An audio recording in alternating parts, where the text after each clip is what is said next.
When I was 12, I watched The Miracle Worker, and I was fascinated with Anne Sullivan, how she worked with children, how she unlocked the isolation for Helen Keller.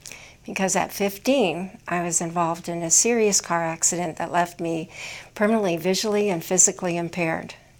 My dad dropped me off at high school, told them I wanted to be a teacher. The teachers didn't think so, neither did the professionals. The professionals told my dad I was unmarriageable, unproductive, uneducable.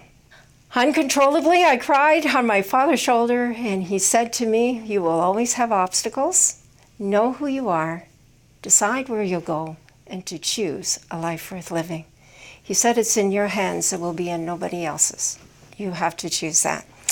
Later, I did go off to university. I married my husband, Don. I had a baby, Jennifer, loved her. I knew that we needed to be a two-income family. I knew I wanted to be a teacher, but that phrase, uneducable, frightened me. I felt that I'm not going to make it. But I knew the way the people taught at St. Clair College. And if I was going to make it, I would place myself in the hands of teachers who really could bring their students along. I really appreciated Kent Billinghurst as a teacher. As I said, that he really impressed upon us the importance of family.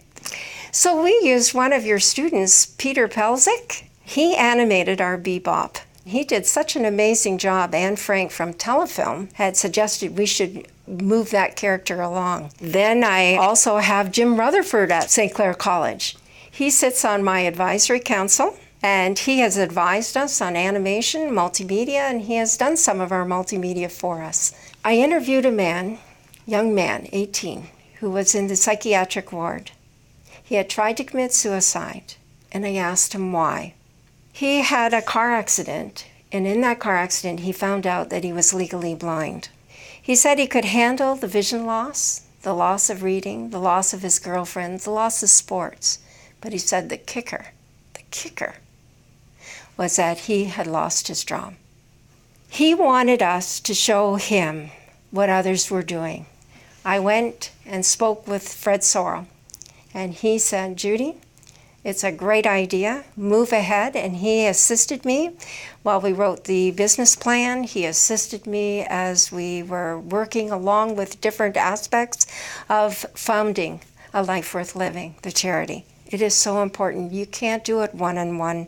There's too many people who have a need that one person could answer. We need to get it online. We need to be able to share stories such as Stevie Wonder's or Jeff Healey's or The Girl Next Door. Jeff Healey was an amazing person. Worked with us closely on developing a script. It was a 2-hour and a 3-hour script. Our heroine, who had become visually impaired, would be mentored by him, and he is a musician, and she would be at his roadhouse.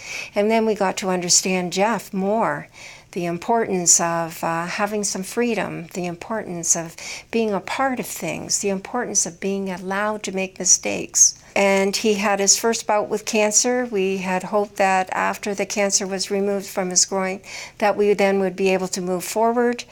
Actually, the November before he died, he hugged me, and we had sort of our real last farewell, and he said, "I'm not going to make it."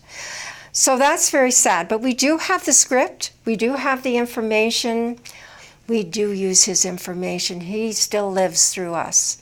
When I went to Michigan State, I was able to meet Stevie Wonder's best friend, J.J. Jackson. When I started A Life Worth Living, J.J. talked to Stevie Wonder about it, and then Stevie started to call me. I think the interest for Stevie Wonder is he recognized that as I had my father as an inspiration, he had his mother as an inspiration. When he was 12, Stevie's own words, "You're black, you're blind, you're poor." Then at 13, he said I had fingertips.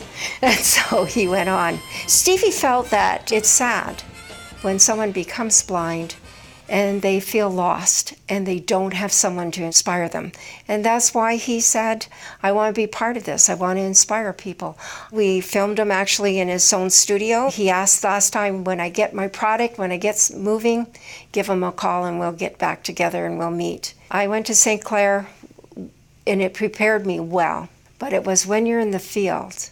I met so many families that I didn't want their stories to be lost. So I wrote a book and compiled their stories. I don't sell it, I just give it, because it's stories of people from here. I had 75 families who shared their most intimate stories of raising a preschool with visual impairment and multiple disability. On the forefront is we'd like to have our government respond to our digital gap analysis. We would like to look at inclusion and employment for all disabilities, and that's what we're working on now, the inclusion, the stories, and I would like to get it up online. When you told me how people nominated me, because I didn't even know I was nominated, it showed that people value what we're doing. So the education that St. Clair College started me off with has touched someone else's life, and they have valued it, and they have said thank you, I guess.